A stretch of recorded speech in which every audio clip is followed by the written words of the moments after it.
मतगणना के पश्चात अभ्यर्थी बार प्राप्त मतों की स्थिति इस प्रकार है।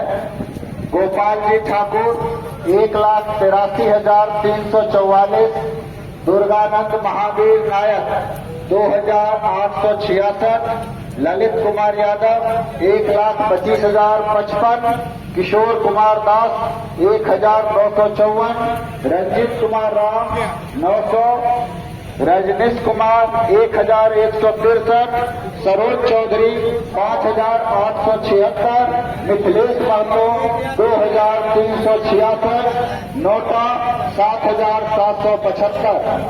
इस प्रकार 7वें राउंड की मतगणना के पश्चात गोपाल जी ठाकुर अपने निकटतम प्रतिद्वंदी ललित कुमार यादव से 58,289 मतों के अंतर से आगे चल रहे हैं।